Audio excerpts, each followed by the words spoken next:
എല്ലാവർക്കും എൻ്റെ നമസ്കാരം. ഇന്ന് തിരുവോണം നക്ഷത്രത്തിനെക്കുറിച്ചാണ് പറയാൻ പോണത്.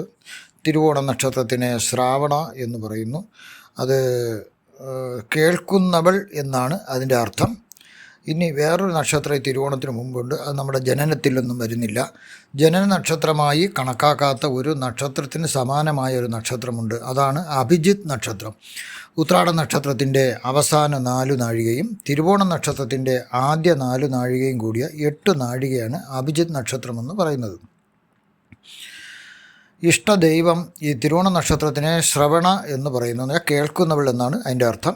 ഇഷ്ടദൈവം ദുർഗാദേവിയാണ്.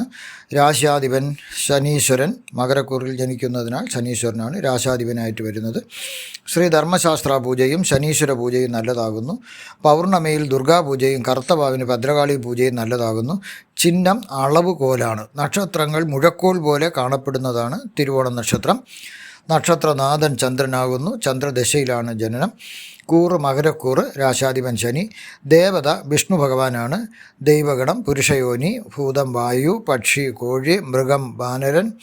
വൃക്ഷം എരുക്ക്. അക്ഷരം എ. മന്ത്രാക്ഷരം വ. രജ്ജു അന്ത്യരജു. വേദം കണ്ഠവേദം. വേദനക്ഷത്രം തിരുവാതിര. അനുജന്മ നക്ഷത്രം രോഹിണി. ത്രിജന്മ നക്ഷത്രം അത്തം. ജാതി എന്നുള്ളത് ശൂദ്രനാണ്. ഗോത്രം വസിഷ്ഠ ഗോത്രത്തിലാണ്. നാഡി വാമപാർശ്വ നാഡിയാണ്. അഷ്ടദിക് ദേവത മാഹേന്ദ്രിയാണ്. ഈശ്വരൻ ചന്ദ്രനാണ്. ഈ തിരുവോണ നക്ഷത്രക്കാർ ഉയർന്ന വിദ്യാഭ്യാസം അവർ നേടും. ഏത് രീതിയിലായിരുന്നാലും അവർ എത്ര കഷ്ടപ്പെട്ടായിരുന്നാലും അല്ലെങ്കിലും അവർ നല്ല വിദ്യാഭ്യാസം നേടുന്നവരായിരിക്കും. അവർക്ക് ഐശ്വര്യവും കീർത്തി പ്രശസ്തിയൊക്കെ ഉള്ളവരായിരിക്കും. ധനശേഷി ഉണ്ടാകും. ഉത്സാഹശീലരായിരിക്കും ഇവർ. സത്യസന്ധരായിരിക്കും.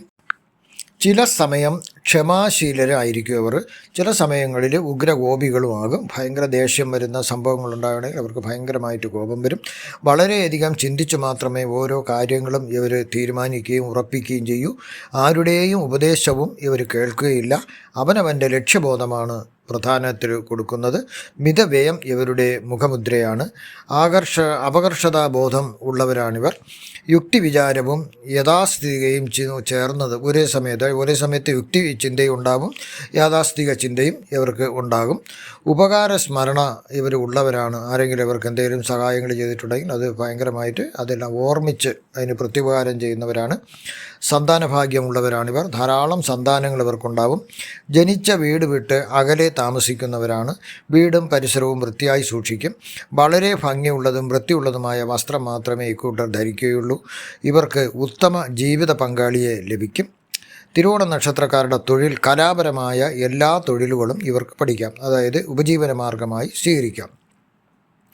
നൃത്തം, അഭിനയം, ആലാപനം, ചിത്രരചന, കവി, ഗാനരചയിതാവ്, സാഹിത്യം, സംഗീതം, സംഘടനാ തലവൻ, അധ്യാപകൻ, സൗണ്ട് റെക്കോർഡർ, ടെക്നീഷ്യൻ, കമ്പ്യൂട്ടർ പഠിക്കാം. പിന്നെ ടെലിഫോൺ ഓപ്പറേറ്റർ ആവാം. വാർത്താ അവതാരകരാവാം. തെറാപ്പിസ്റ്റ് ആകാം. എന്നീ തൊഴിലുകൾ ഇവർക്ക് വളരെയധികം ഗുണം ചെയ്യുന്നതാണ്. തിരുവോണ നക്ഷത്രക്കാരുടെ ഭാഗ്യരത്നങ്ങൾ എന്ന് പറയുന്നത് അവർ ചന്ദ്രദശയിൽ ജനിക്കുന്നത് കൊണ്ട് അവർ ചന്ദ്രനാണ് അവരുടെ നാഥൻ. അതുകൊണ്ട് അവർക്ക് മുത്താണ് ഇവരുടെ രത്നം. പേൾ എന്ന് പറയുന്നു. ഇതിൻ്റെ ഉപരത്നങ്ങളായ ചന്ദ്രകാന്തം, അഗേറ്റ എന്നീ ഉപരത്നങ്ങളും ഉപയോഗിക്കാവുന്നതാണ്. മിനിമം 2 കാരറ്റ് തൂക്കമുള്ള രത്നം വേണം ഉപയോഗിക്കാൻ. വെള്ളി മോതിരത്തിൽ ഘടിപ്പിച്ച് പൂജാദികൾ കഴിച്ച് ശുദ്ധി വരുത്തിയ ശേഷം തിങ്കളാഴ്ച ദിവസം സൂര്യ ഉദയം കഴിഞ്ഞ് 1 മണിക്കൂറിനകമുള്ള ചന്ദ്രഹോരയിൽ ഇടതുകൈയിലെ മോതിരവിരലിലോ ചെറുവിരലിലോ ഇത് ധരിക്കാവുന്നതാണ്. ഇനി തിരുവോണ നക്ഷത്രക്കാരുടെ ഭാഗ്യവർണ്ണങ്ങൾ, അതായത് ഭാഗ്യ നിറങ്ങൾ, നീല, കറുപ്പ്, ചാരം എന്നീ കളറിലുള്ള വസ്ത്രങ്ങൾ അവർക്ക് ഭാഗ്യം നൽകുന്നതാണ്. ഇൻ്റർവ്യൂവിനോ പ്രത്യേക മീറ്റിങ്ങിനോ മത്സര പരീക്ഷകൾക്കോ മറ്റു പ്രാധാന്യമുള്ള കാര്യസാധ്യത്തിനോ പോകുമ്പോൾ ഈ നിറങ്ങളിലുള്ള വസ്ത്രങ്ങൾ അവർക്ക് വളരെയധികം ഭാഗ്യം അവർക്ക് ചെയ്യുന്നു. ഇനി രുദ്രാക്ഷമാണ്. രുദ്രാക്ഷം 5 മുഖമുള്ള രുദ്രാക്ഷം എല്ലാവർക്കും ധരിക്കാവുന്നതാണ്.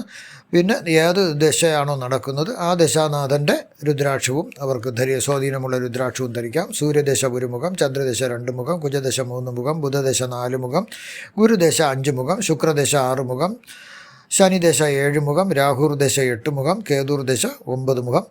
എല്ലാ ഗ്രഹത്തിൻ്റെയും സ്വാധീനമാണ് നമുക്ക് ആവശ്യമെങ്കിൽ 10 മുഖമുള്ള രുദ്രാക്ഷം ധരിക്കാം.